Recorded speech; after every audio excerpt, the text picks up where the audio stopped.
నీతిగా నిజాయితీగా మాత్రమే. చాలా కష్టంతో కూడుకున్నదిగా ఉండిద్దండి. కొంతకాలం మనకి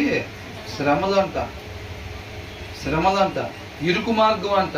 ఇరుకు మార్గంలో పోయేటప్పుడు ఎట్లుంటుందండి? ఇప్పుడు చిన్న లైన్లో నుంచి లోపలికి రావాలనుకోండి, ఒక చిన్న ఇంత సందు ఇచ్చారు, ఆ సందులో నుంచి లోపలికి వెళ్ళాలంటే హాయిగా ఫ్రీగా ఒకరికొకరు తగలకుండా, షర్టు నలగకుండా నీట్గా వెళ్తారా? మరి ఎలా వెళ్తారు? కష్టంగా వెళ్తారు. అలాగే చేరుకోవాలి, కష్టంగానే ఉంటుంది.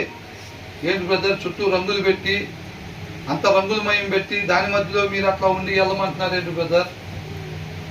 అవునా? కాబట్టి ప్రతి ఒక్కళ్ళు కూడా ఎక్కడున్నా నీతిగా నిజాయితీగా మాత్రమే ఉండాలి.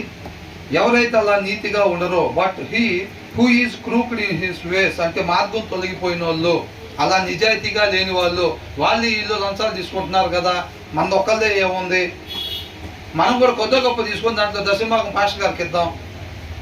ఏంటంట, వాళ్ళు లక్షల్లో తీసుకుంటున్నారు లంచాలు, నాదే ఉంది వేలల్లోనేగా. ఓ 10,000 తీసుకొని ఒక 1000 రూపాయలు దశభాగం ఇస్తే దేవుడు ఒప్పుకోడా? మిగతా వాళ్ళతో పోలిస్తే నేను పర్వాలేదుగా. ఆమె నెలకు ఒకసారి చదువుతుంది వాక్యం, నేను వారానికి ఒకసారి చదువుతున్నాగా. నన్ను తీసుకెళ్తాడేమో.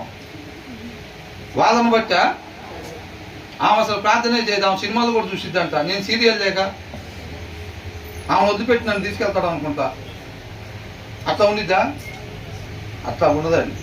ఎవరైతే నీతిగా నిజాయితీగా లేరో, అర్థమవుతుందండి. వాళ్ళు అవతల రోజు మర్డర్ చేశారండి, మేము జస్ట్ హేట్ చేసాం, తిరస్కరించాం, ద్వేషించాం పక్కన వాళ్ళని, అంతేగా. మేమన్నా వాళ్ళకిలా కత్తి తీసుకొని చంపేశామా అని అంటే, నువ్వు ఎప్పుడైతే ద్వేషిస్తావో ఏం చేసినట్టంట, అవతల వాళ్ళని హత్య చేసిన దాంతో సమానం. ఇద్దరు ఒకచాటే ఉండేది రేపు. అంతేలే కానీ వాడితో కంపేర్ చేసుకుని సీరియట్లు అవుతాడు, నేను తాగను కదా, వీడు ఇట్లా చేస్తాడు, నేను అట్లా చేయనుగా, జస్ట్ సీరియల్ ఒకటికి చూస్తా, నేను నన్ను తీసుకెళ్తారు అనుకుంటలే అని అనుకుంటే అట్లా ఏమీ తీసుకెళ్ళేది ఉండదు. మనం మోసం చేసుకోకూడదు. ఎవరైతే నీతిగా నిజాయితీగా మాత్రం ఉంటారో వాళ్ళు మాత్రమే విమోచింపబడతారు తప్ప, ఎవరైతే నీతిగా ఉండరో వాళ్ళు విమోచింపబడరు. ఇవాళ కల్తీ కలిపేసుకొని, ప్రభా ఇవాళ ఒక్కరోజు ఆయన ఎక్స్ట్రా డబ్బులు తీసుకున్నాను, ఏమనుకో బాబు ప్రభా అని చెప్పి ఇవాటి వరకు క్షమించమని చెప్పి సాయంత్రం ప్రార్థన చేసుకొని, లోపల హార్ట్ లోపల అంతరంగంలో లోపల ఒకటి దాచి పెడతాం. ఏమని? రేపు కూడా ఇట్లాంటి తగిలితే వాడి కూడా కొద్దిగా తీసుకోవచ్చు. ఇట్లాంటి ఒక 1 వారం రోజులు తగిలితే కనుక ఈ వారం డబ్బులు కట్టుకుంటుంది మన దగ్గర. ఇవాళ దానికి ఏం చేస్తాం? ప్రభా మరి అమాయకుడు దొరికాడు, కొద్దిగా ఏమనుకో